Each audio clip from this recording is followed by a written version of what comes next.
암행어사는 왜 도둑의 손을 확인했을까요? 여봐라, 매우 쳐라. 억울하옵니다, 사또. 저 여인은 오늘 맞아 죽을 처지였습니다. 암행어사 출도요. 그런데 어사는 여자의 손을 보자 움직이지 못했습니다. 그 손을 그는 잊은 적이 없었습니다. 남편이 세상을 떠나고 나서 그 집은 하루아침에 달라졌습니다. 상여가 마당을 나가던 날이었습니다. 꼭소리가 채 가시기도 전에 시아버지는 상청 한켠에 서서 며느리를 내려다보고 있었습니다. 슬픔이라곤 없는 눈이었습니다. 무언가를 재고 따지는 그런 눈빛이었지요. 여인은 그 눈길을 느끼는 순간 등줄기가 서늘해졌습니다. 남편을 잃은 것보다 그 눈빛이 더 무서웠습니다. 불길한 예감은 틀리는 법이 없지요.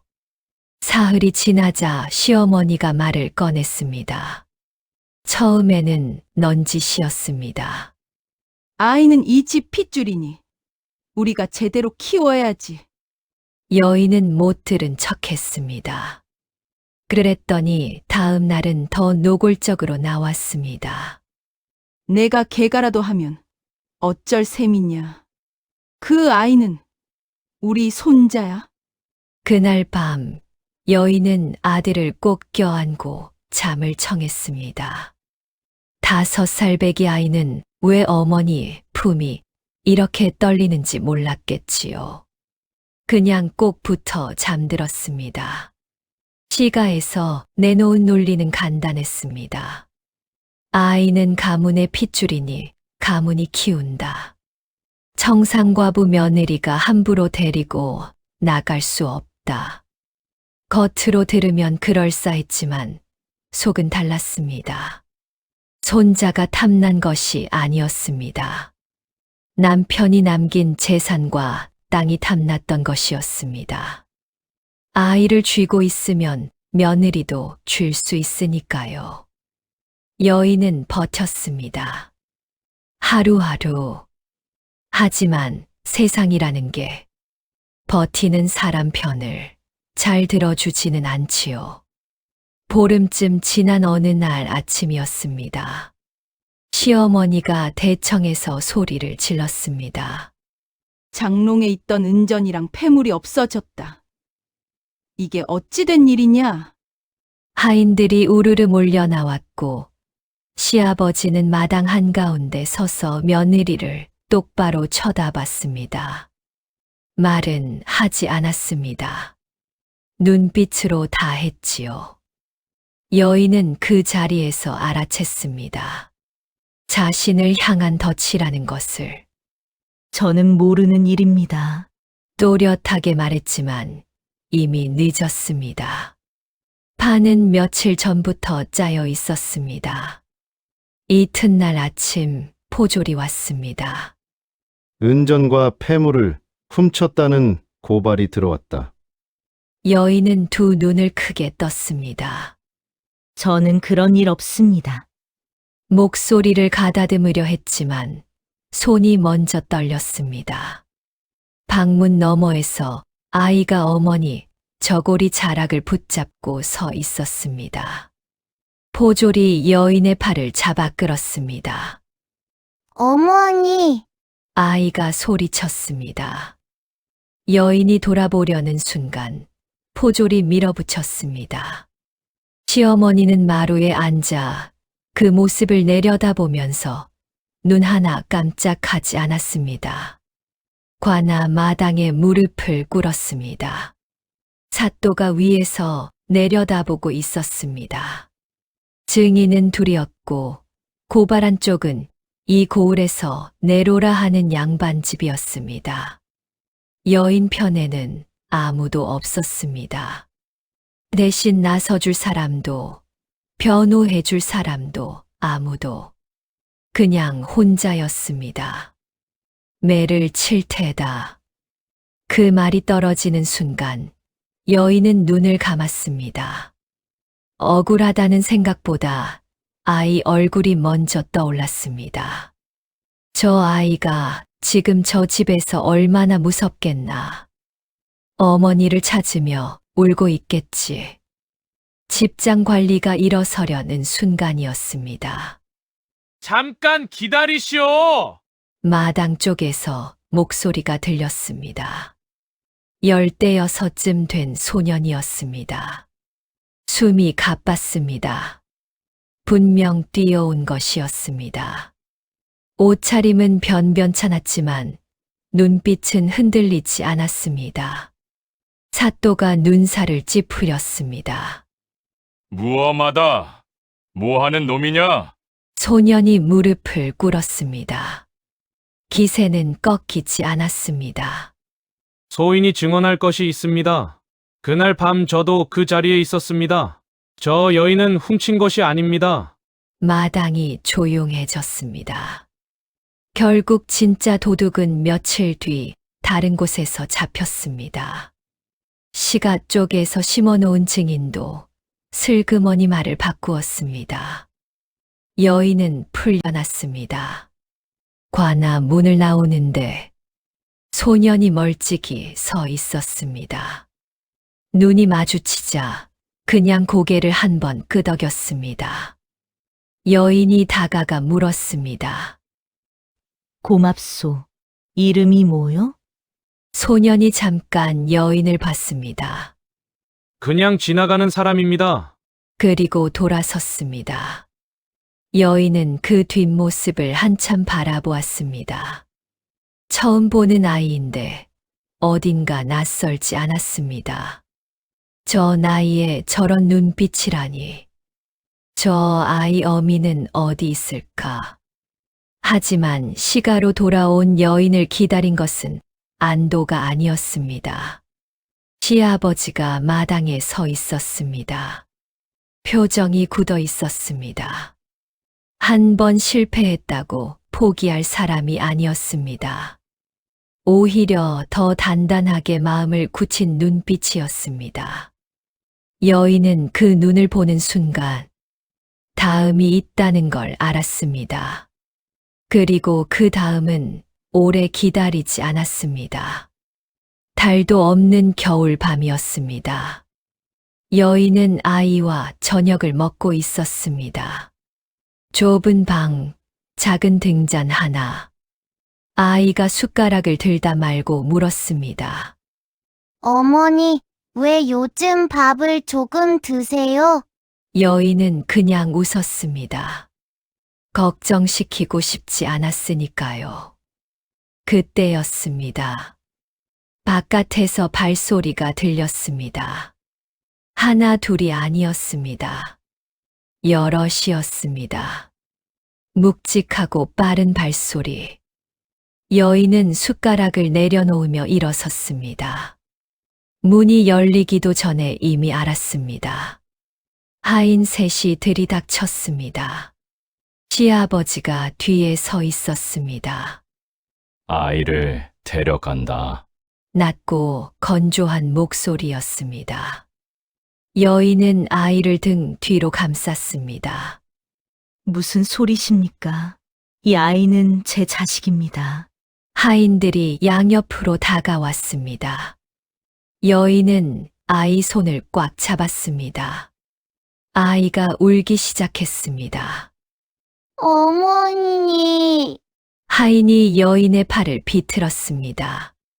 다른 하인이 아이를 낚아채듯 들어 올렸습니다. 아이는 허공에서 발을 버둥거리며 두 팔을 뻗었습니다. 어머니, 어머니. 여인은 놓지 않았습니다.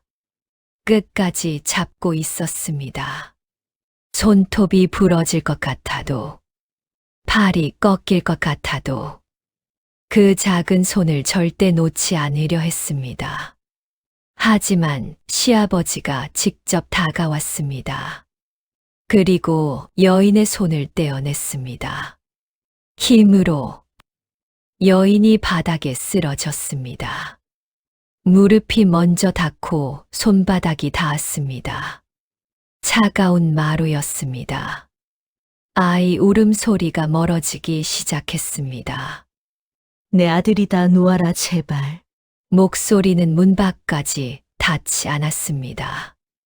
마당에서 아이 소리가 한 번 더 들렸습니다. 어머니. 그리고 대문이 닫혔습니다. 여인은 그 자리에서 한참을 일어나지 못했습니다. 바닥에 손을 짚은 채로 숨이 나오질 않았어요. 울음도 나오지 않았습니다. 너무 큰 것이 한꺼번에 오면 몸이 먼저 멈춰요. 그게 사람이지요. 이튿날 아침 여인은 그 집에서 쫓겨났습니다. 짐도 제대로 못 챙겼어요. 시아버지가 내세운 명분은 간단했습니다. 며느리 행실이 단정치 못하다. 아이를 위험에 빠뜨릴 수 있다. 모두 거짓이었지만 그 집 사람들이 한 목소리로 말하면 누가 반박하겠어요. 세상이 그랬습니다. 힘없는 과부 혼자서는 맞설 수가 없었지요. 대문 앞에서 마지막으로 뒤를 돌아봤을 때 안채 창문에 작은 그림자 하나가 비쳤습니다. 움직이지 않고 서 있었어요. 여인은 발이 떨어지지 않았습니다. 하인이 등을 밀었어요. 그렇게 떠도는 삶이 시작됐습니다. 하룻밤 묵을 곳을 찾아 이 마을 저 마을을 걸었어요. 품삯이 생기면 밥을 먹고 없으면 굶었습니다. 빨래 삭일, 방아 찢는 일, 볕단 묶는 일. 손이 트고 발 뒤꿈치가 갈라졌지만 멈추지 않았어요. 멈추면 생각이 너무 선명하게 밀려오니까요. 아이 손이 생각났습니다. 자기 손보다 훨씬 작았던 그 손. 잡히던 감촉. 빠져나가던 순간. 여인은 그 기억을 지우지 않았어요. 아프더라도 꺼내봤습니다. 그게 유일하게 아이와 이어지는 길이었으니까요. 어느 날 밤, 낡은 헛간 집더미에 누워 혼자 중얼거렸습니다. 사람만 있어다오. 그것이면 된다. 어미는 괜찮다. 내가 사람만 있으면 된다. 허공에 하는 말이었어요. 아이가 들을 리 없었습니다. 그래도 했어요. 매일 밤. 그 말 하나가 여인을 살게 했지요.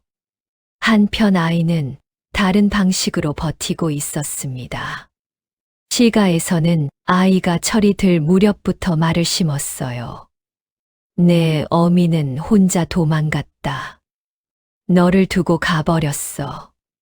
처음엔 그냥 들었습니다. 어린아이니까요. 그런데 자꾸 들으면 흔들리지요. 반복이 기억을 덮어버리거든요. 하지만 몸의 기억은 달랐습니다. 그 손이 꽉 쥐었던 감각.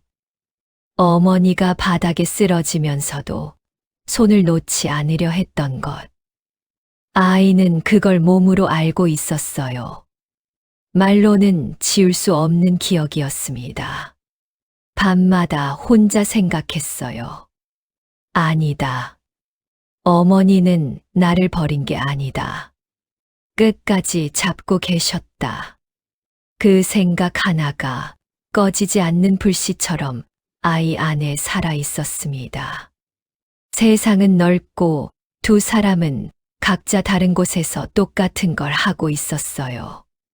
버티는 것, 살아있는 것, 서로를 생각하는 것.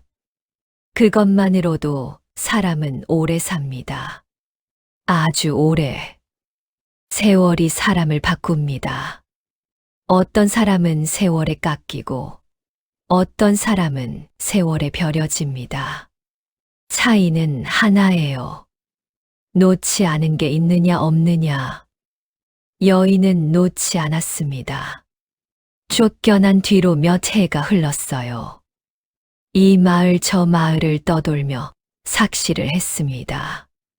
빨래도 하고 밭일도 하고 남의 집 허드레실도 마다하지 않았어요.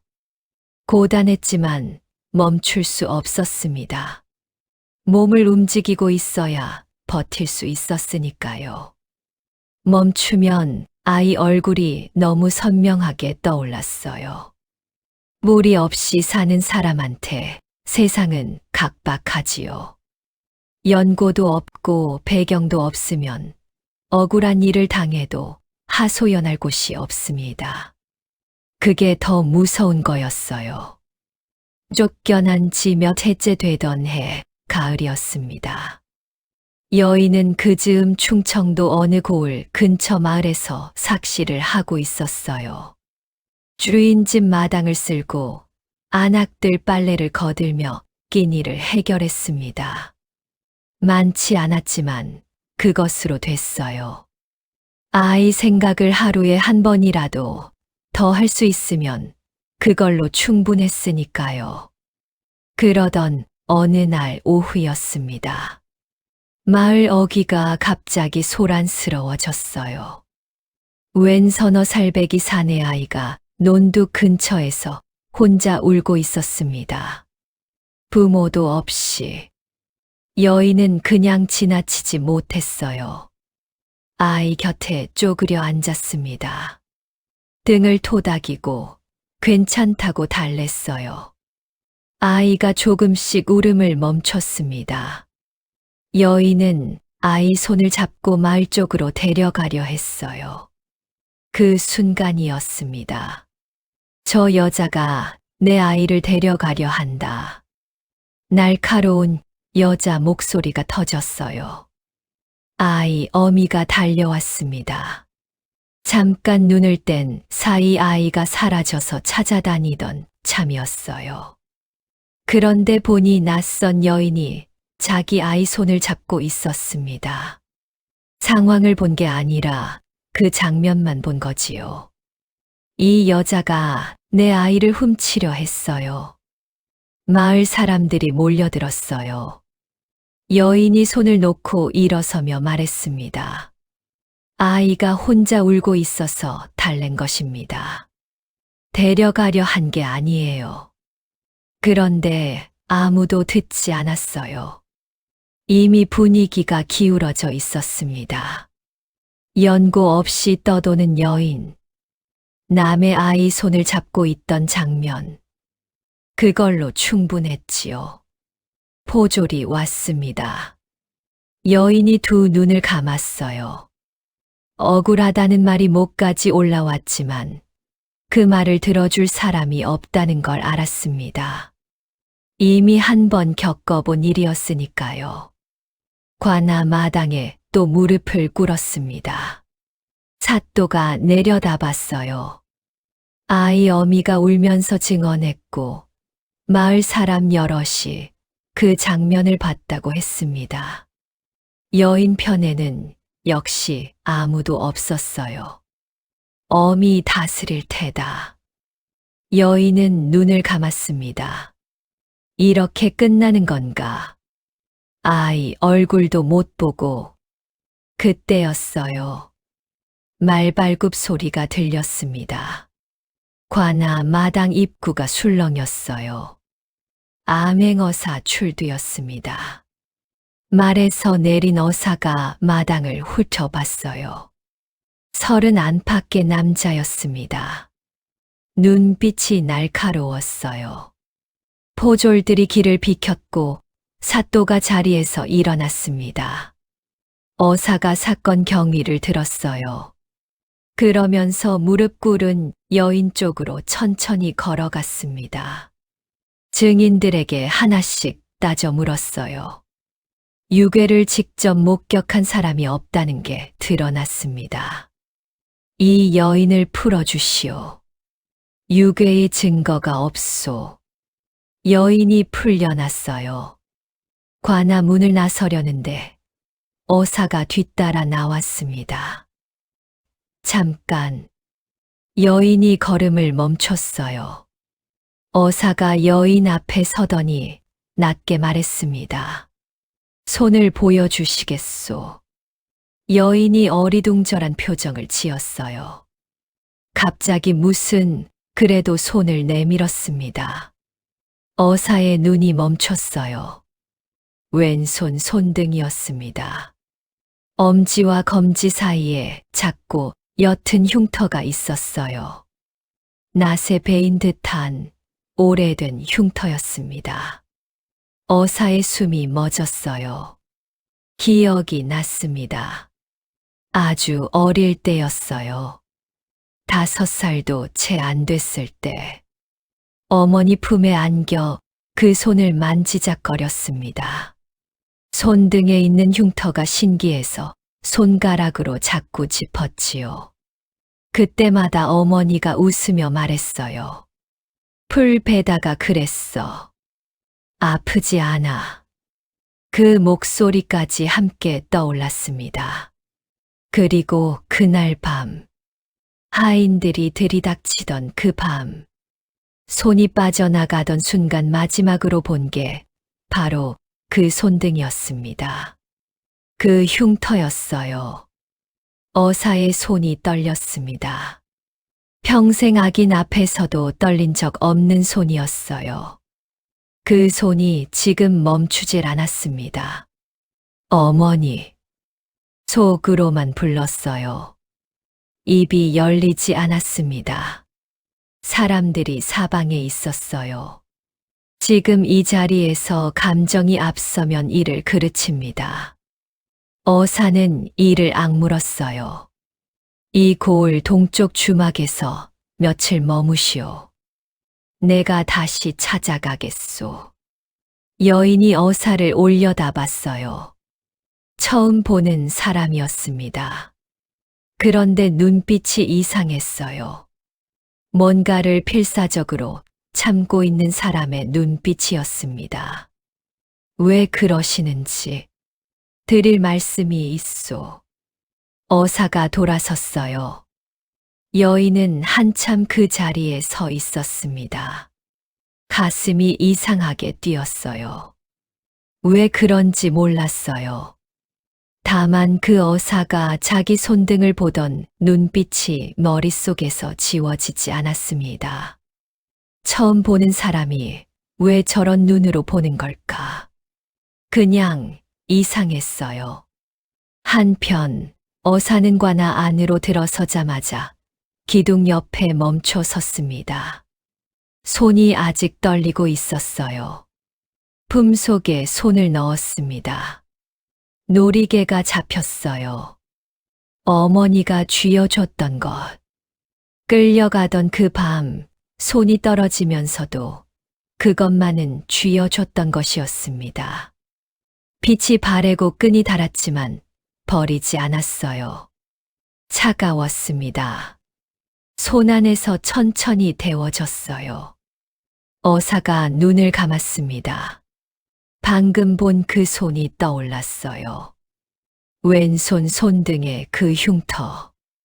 5살 때 손가락으로 짚어보던 그것. 세월이 흘러 손 전체가 거칠어지고 굵어졌어도 그 흉터만은 그대로였습니다. 틀림없었어요. 조금만 더 기다려라. 어머니. 눈가가 뜨거워졌습니다. 꾹 눌렀어요. 그런데 그 시절 아이는 어떻게 버티고 있었을까요? 시가에서의 삶이 편하지 않았습니다.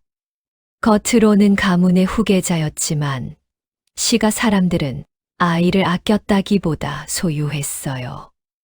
공부를 시킨 것도 애정이 아니라 체면이었습니다. 시가 어른들이 반복해서 말했어요. 내 어미는 혼자 도망갔다. 너를 버리고 가버렸어. 처음엔 그냥 들었습니다. 어린아이니까요. 그런데 자꾸 들으면 흔들리지요. 하지만 몸의 기억은 달랐습니다. 아이가 기억하는 어머니는 얼굴이 아니었어요. 5살짜리가 얼굴을 또렷이 기억할 리 없지요. 아이가 기억하는 건 따로 있었습니다.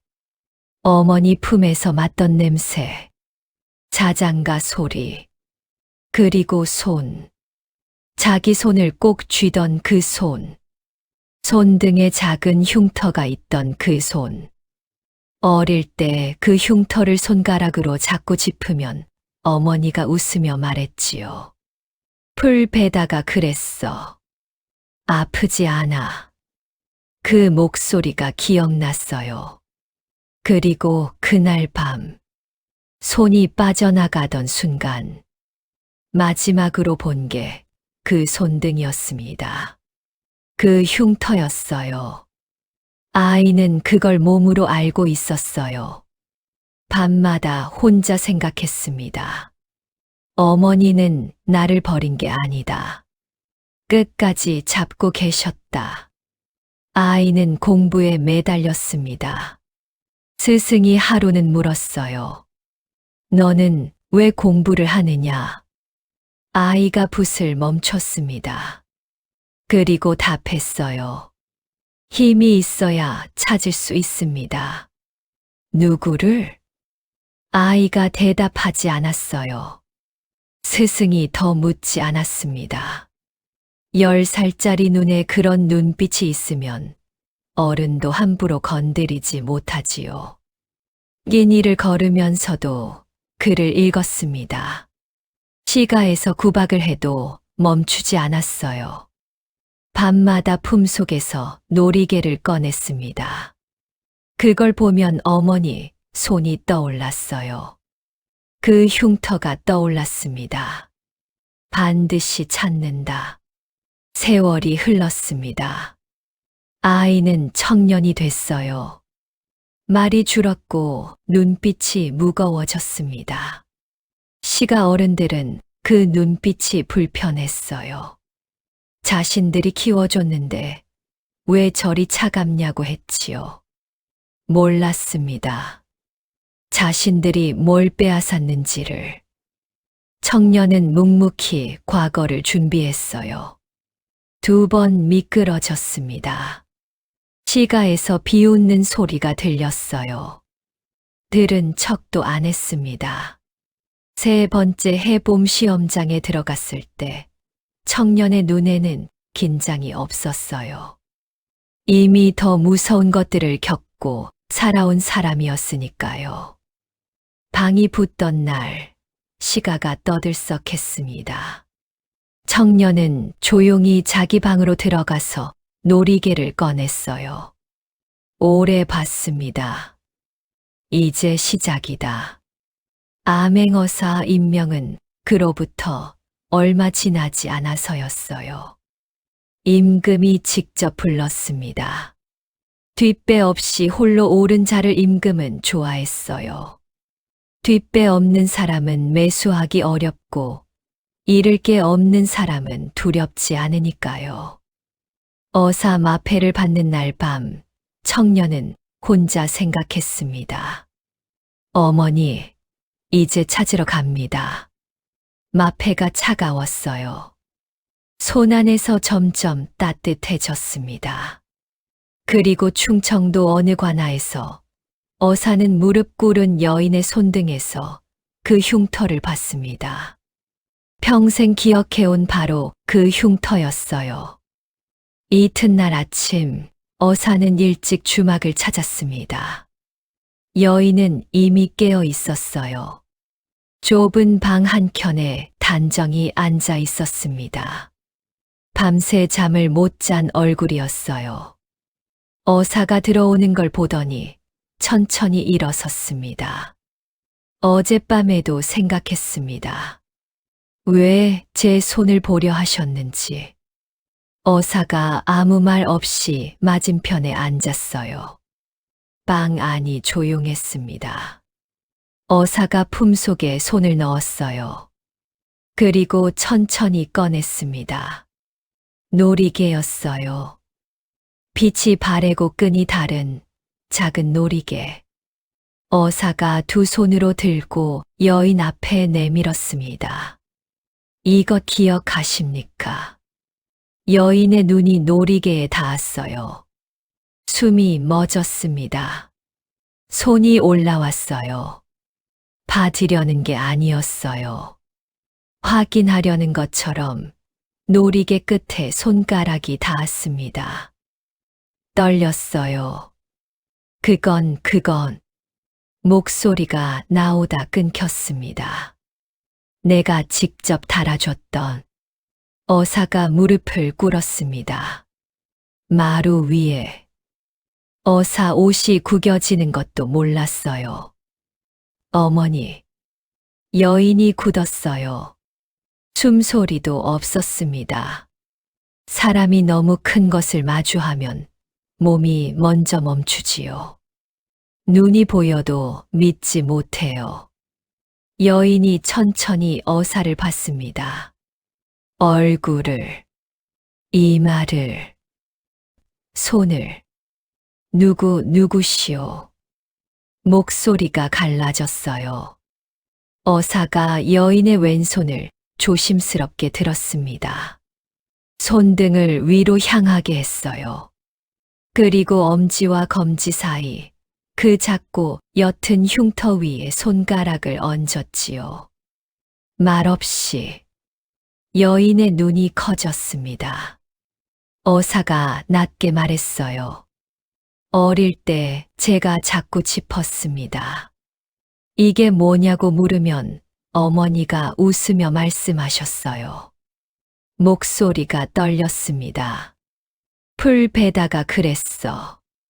아프지 않아. 여인의 입에서 소리가 새어나왔어요.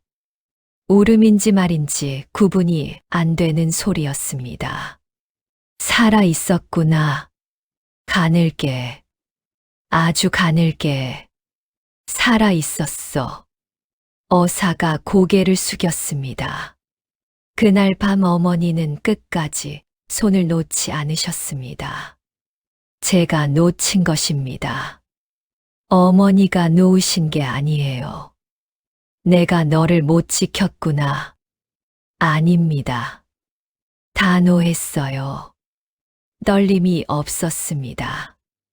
어머니는 끝까지 계셨습니다. 그 손이 평생 잊은 적 없습니다. 여인의 눈에서 눈물이 떨어졌어요. 소리 없이. 그게 더 오래된 슬픔이었습니다. 한참이 지났어요. 둘이 그 자리에 앉아 있었습니다. 말이 없었어요. 굳이 할 필요가 없었지요. 이미 다 한 것 같았으니까요. 한참 후에 어사가 조용히 말했어요. 어머니, 이제 제가 할 일이 남았습니다. 며칠 뒤 낯선 어사 하나가 시가 대문 앞에 나타났어요. 갓을 깊이 눌러 쓰고 있었습니다. 마패를 찾고 관복을 갖춰 입었어요. 시가 하인이 황급히 뛰어 들어가더니 시아버지가 마루에서 내려왔습니다. 어인일로 이 집을 앉으시지요. 어사 목소리가 낮았어요. 시아버지가 그 기세에 눌려 말을 잊지 못했습니다. 시어머니도 방에서 나와 마루 끝에 섰어요. 어사가 천천히 말을 꺼냈습니다. 수십 년 전 이 집에서 어린 아이를 어미에게서 강제로 빼앗은 일이 있습니다. 시아버지 얼굴이 굳었어요. 그건 집안 사정이 있었소. 며느리가 먼저. 증거 없는 말씀은 하지 마십시오. 어사가 품에서 문서를 꺼냈습니다. 이 집 하인 셋이 이미 진술했습니다. 그날 밤 어미 손을 강제로 떼어낸 것, 거짓 누명을 씌워 내쫓은 것, 모두 기록에 있어요. 시어머니가 방문을 붙잡았어요. 다리가 떨리는 것 같았습니다. 시아버지가 목소리를 높였어요. 아이는 이 집 핏줄이요. 가문을 위해 한 일이었소. 가문을 위해 어사가 천천히 되뇌었습니다. 그리고 그 문서를 마당에 내려놓았어요. 그 아이가 가문 덕에 자랐다고 생각하십니까? 아니면 어미 덕에 버텼다고 생각하십니까? 시아버지가 입을 다물었어요. 마당이 조용해졌습니다. 어사가 자리에서 천천히 일어섰어요. 그리고 갓을 벗었습니다. 시아버지가 굳어버렸어요. 시어머니가 방문을 놓쳤습니다. 그 얼굴이었어요. 수십 년 전 그 아이. 매일 보며 키웠던 그 손자의 얼굴이었습니다. 세월이 흘러 어른이 됐지만 틀림없었어요. 어사가 말했습니다. 저를 기억하십니까? 시아버지 무릎이 꺾였어요. 천천히 마당을 위에 두 손을 짚었습니다. 그 옆에서 시어머니가 주저앉았어요. 소리 없이 울었습니다. 잘못했다, 잘못했어. 어사는 그 말을 오래 들었습니다. 분노가 없었어요. 이상하게도 오랫동안 품어온 분노였는데 막상 이 자리에 오니 그냥 허했습니다. 저 두 사람도 늙어버렸구나. 그 생각이 먼저 들었어요. 그래도 법은 법이었습니다. 참회가 진심이라면 빼앗은 세월은 돌려드릴 수 없어도 죄는 법대로 처리하겠습니다. 냉정하게 말했어요. 분노로 하면 실수가 생기고 실수가 생기면 어미가 억울해집니다. 그래서 끝까지 냉정했어요. 왕이 포상을 내렸습니다. 여인의 신분이 회복됐어요. 집도 마련됐습니다. 작지만 따뜻한 집이었어요. 마당이 있었고 화단을 만들 자리도 있었습니다. 이사하던 날 여인이 잠깐 멈췄어요. 아들을 봤습니다. 그리고 천천히 왼손을 들었어요. 손등을 아들 쪽으로 향하게 했지요. 그 흉터였습니다. 아들이 그 손을 두 손으로 감쌌어요. 말없이. 그게 전부였습니다. 그런데 그걸로 충분했어요. 걸었습니다. 나란히. 아들이 천천히 걸었어요. 어머니 걸음에 맞춰서. 어머니가 그걸 알았는지 모르는지 아무 말도 하지 않았습니다. 그냥 걸었어요. 둘이 같은 속도로. 나중에 어사가 적은 글에 이런 구절이 있었다고 합니다. 사람의 인연은 피가 아니라 마음으로 이어지는 것이었습니다.